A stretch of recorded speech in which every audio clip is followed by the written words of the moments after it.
leaders who cut their teeth and honed their political skills in an infamous school of dictatorship.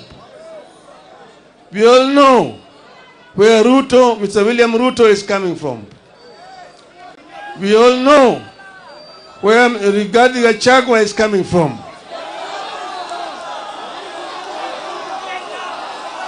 In the run-up to the vote on the bill, more than 90% of Kenyans rejected it. Even after MPs voted in favor of the bill, polls continue to show that the majority of Kenyans did not like it.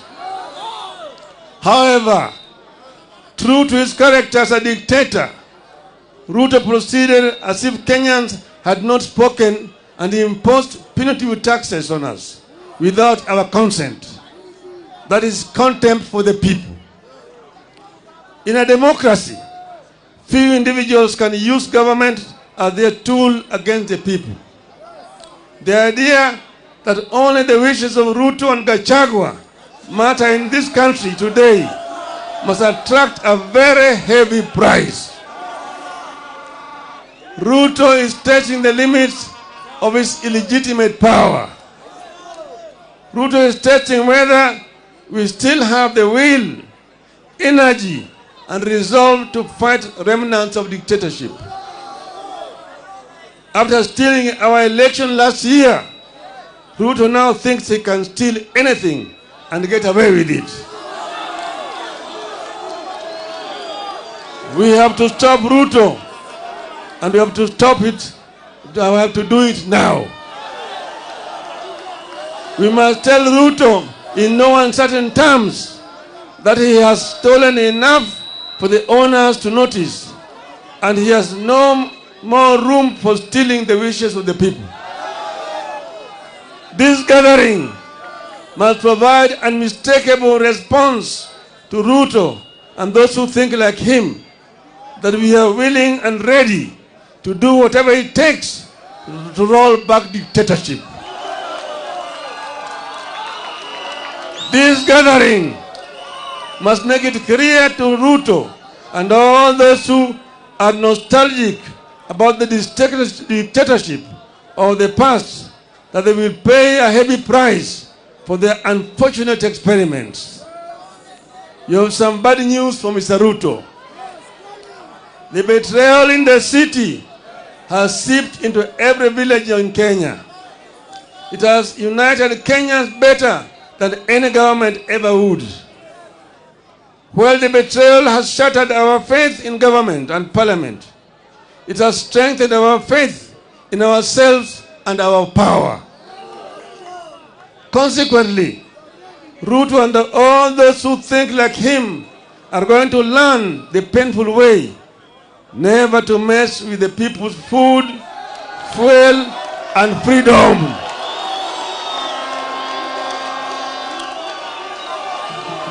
Hello? Ruto and his ilk are going to learn the hard way that Kenyans are fed up but not helpless. In this time of desperation in the country, Ruto is selling illusions of hope to our people with the phantom proposals that are meant to line the pockets of his cronies. It is wrong. It is cruel. It is evil. The question we must ask ourselves is, can a leader mean well for the people than the people do for themselves? The answer is no. Kenyans must not trust that insider smile that Ruto wears. It is betrayer's kiss. If Ruto meant well, he would have listened to the people. He did not, and now we must fight. Fellow Kenyans, comrades, a regime that has so blatantly ignored and betrayed us does not deserve our delegated power. We are taking back our sovereign power. We are going to the trenches ourselves to fight for ourselves. This regime does not deserve our obedience. We have no obligation to work for the success of a regime that has no interest in our success. We are the people. Sitasimama maovu ya kitawala, sitasimama maovu ya kitawala. Hello? There's no other option left. We must fight. We are going to fight everywhere and anywhere until the Finance Act is repealed. We will adopt a series of acts of civil disobedience to force this regime to recognize that we, the people, are supreme. Through civil disobedience, we will deny Ruto the taxes he thinks he can extort from us by force. Dear Kenyans, we have been abandoned by our leaders. We must now look out for each other and be our brothers and sisters keepers. Here, therefore, are my requests to you, my people of Kenya. Let us embrace tax boycotts. Let us deny Ruto the fuel tax by limiting consumption of petrol and diesel. One way to do this is to carpool. Let us arrange to make regular journeys in a single vehicle whenever possible. Give each other a ride. Cut down on non-essential travel. Walk instead of driving whenever possible.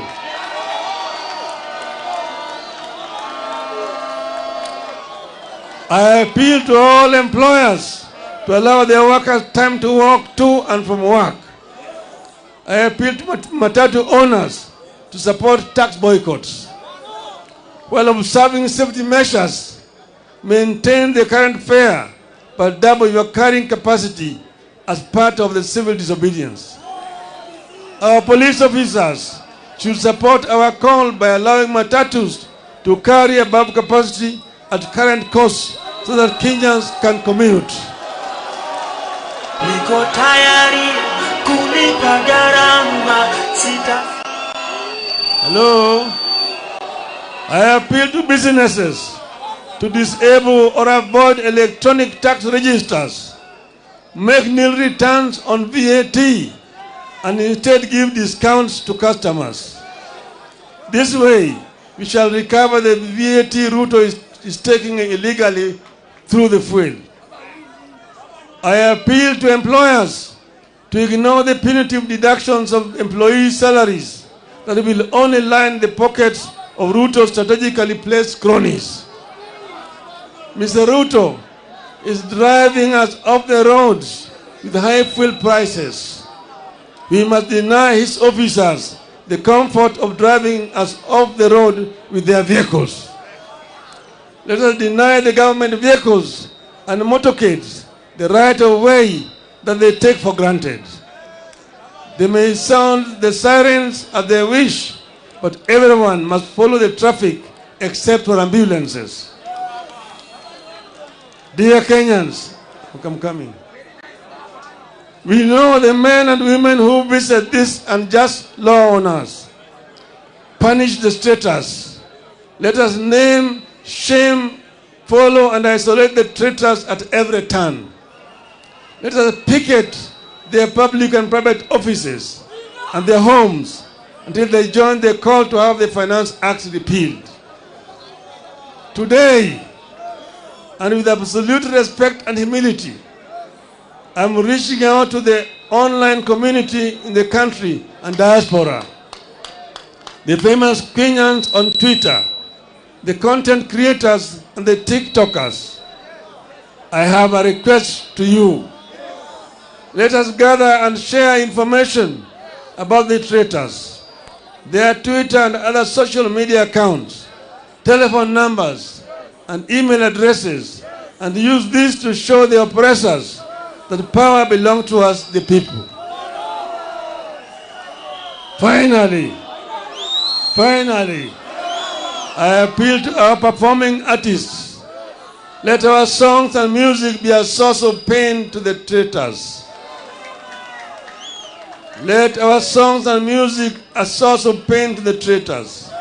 Let our music carry our disappointments and support the fight against Ruto and his contemporaries until Ruto learns to respect the people.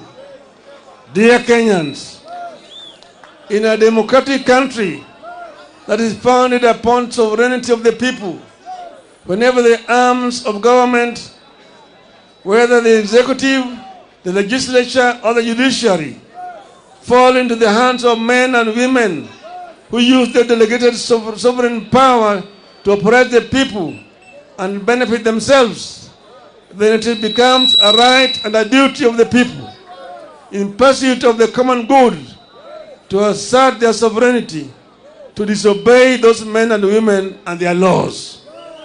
We are asserting our sovereignty. Civil disobedience begins with personal actions. We begin today, and we will continue progressively, discreetly and publicly, culminating the official start of massive countrywide demonstrations.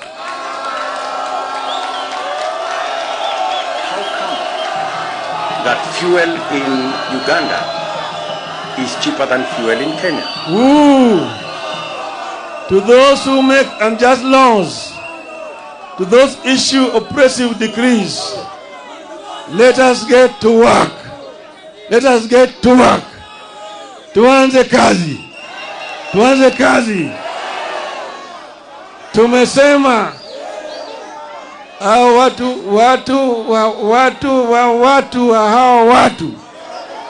wamesaliti jamii ya Kenya. Umma ya Kenya imesalitiwa na Bwana Ruto na wenzake, lakini Bwana Gachagua. Tumesema tulikuwa hapa Kamkunji grounds, tukaambia nyinyi tumeanza safari ya kilomita 1000. Unaanza na hatua ya kwanza. Tumeonya hao watu, tumeliwaambia punda imechoka, tuliwaambia chumba imechoka, wamekataa, wamezidi kuweka mzigo juu ya punda. Sasa punda itawapiga teke, punda itapiga teke. Sasa tumesema Wakenya wametoka mbali. Mzungu walijaribu, lakini Wakenya wakale walisimama imara, wakamwambia mzungu, patia mbali, tutarudi Ulaya. Mzungu alirudi Ulaya. Ikaja serikali ya dhuluma. Bili serikali ilikuja hapa yafuata Nyayo na kadhalika. Tukasema hata wewe utatoka. Nyayo walienda, sivyo? Kama wale walienda, wewe ni nani? Wewe ni nani? Sisi